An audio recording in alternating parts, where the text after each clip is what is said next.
happens when a Syrian refugee, What happened when a Syrian refugee, an Israeli aid worker, an area air worker, and an American Jew walk into a room?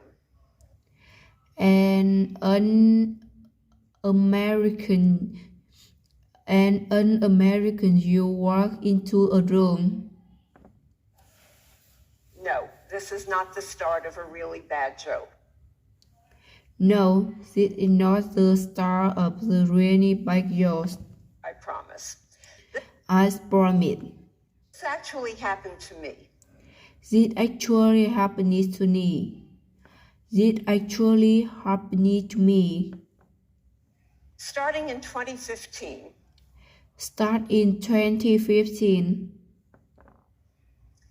I found myself holding a series of secret meetings I found myself holding a series of secret meetings in various European capitals, and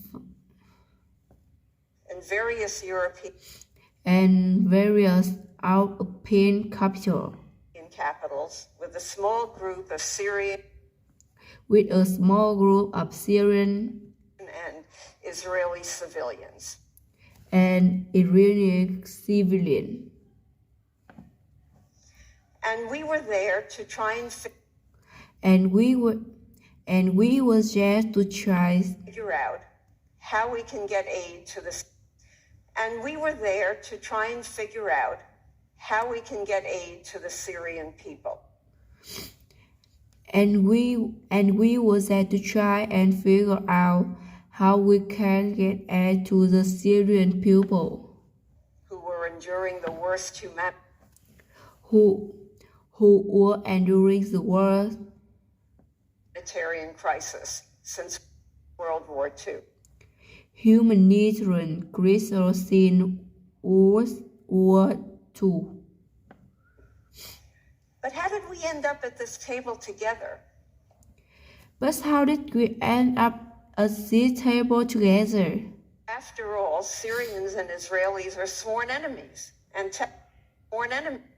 After all, Syrians and Israelis After all, Syrians and Israelis are sworn enemies. are strong enemies, And technically, they've been in a state of war since 1948. and technically they have been in a state of war since 1948. Yet here we were, literally Yes, here we are, and figuratively, literally and figuratively, trying to find a way in. try to find a way in. And here's the punchline of that bad I hear you punchline of that bad joke. joke I promised not to tell. I promise not to tell. We found it. We found it. We figured out a way to get aid We figured out a way to get aid into Syria Syria through Israel. through Israel. Now, how did we do that? Now, how did we do that?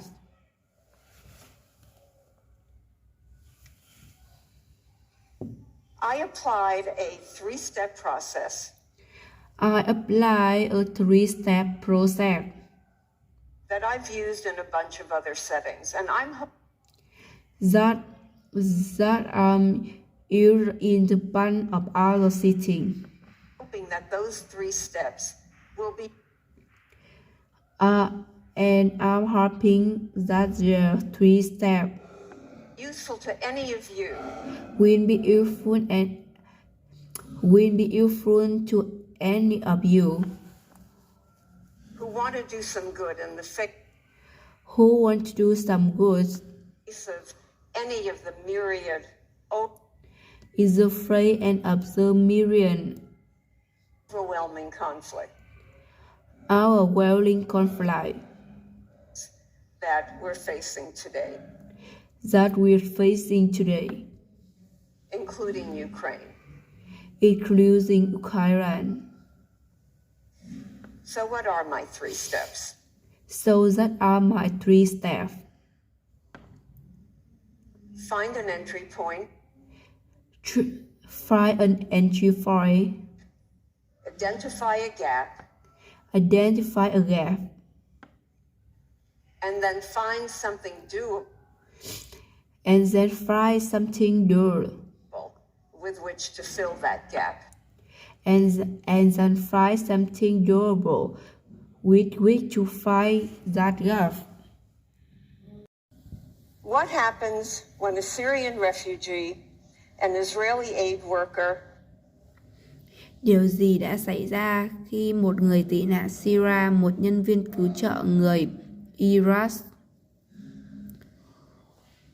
and an American Jew walk into a room? và một người Mỹ gốc Do Thái bước vào phòng?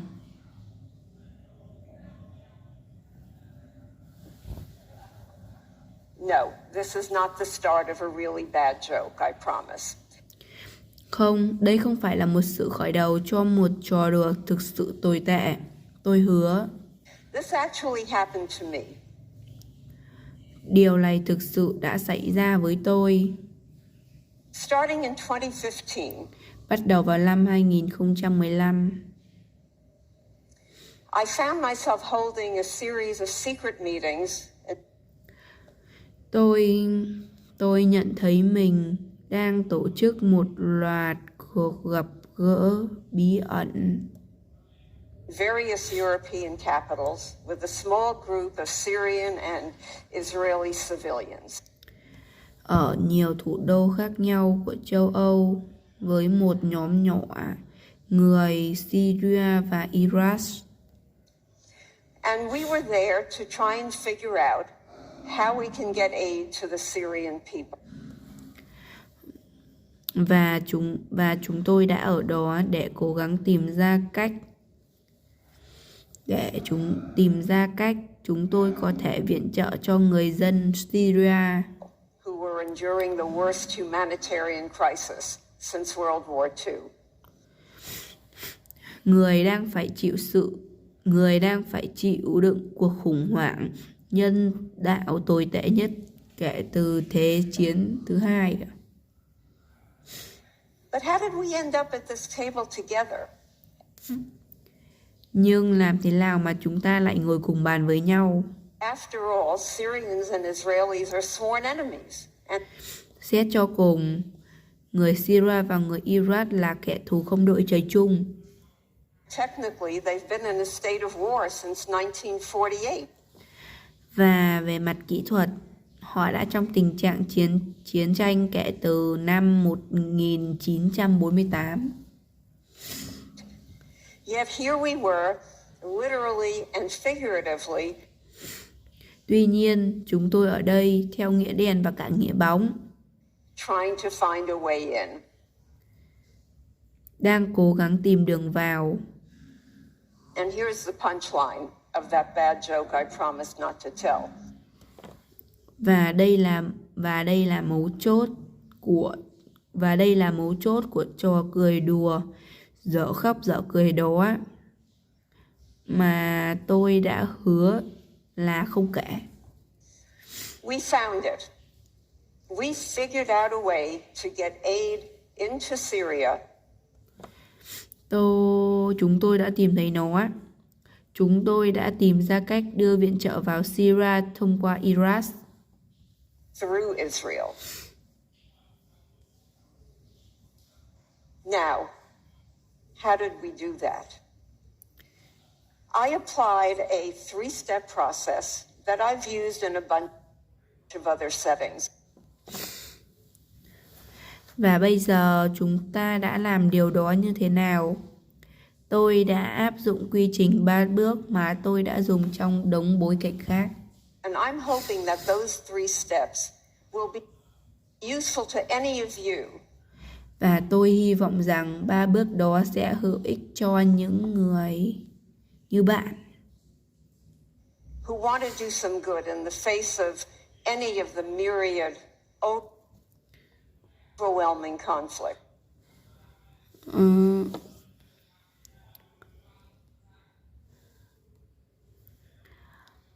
ờ, Đây là xung đột mà chúng ta đang phải đối mặt ngày nay, bao gồm cả Ukraine.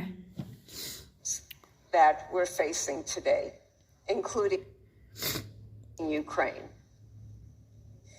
So what are my 3 steps? Vậy 3 bước của tôi là gì? Find an entry point, Tìm một điểm identify a vào, gap, nhận diện lỗ hổng, and then find something doable with which to fill that. và sau đó tìm thứ gì đó để làm, và sau đó tìm thứ gì đó có thể làm để lấp đầy lỗ hổng đó. Gap. It sounds pretty simple, right? So let me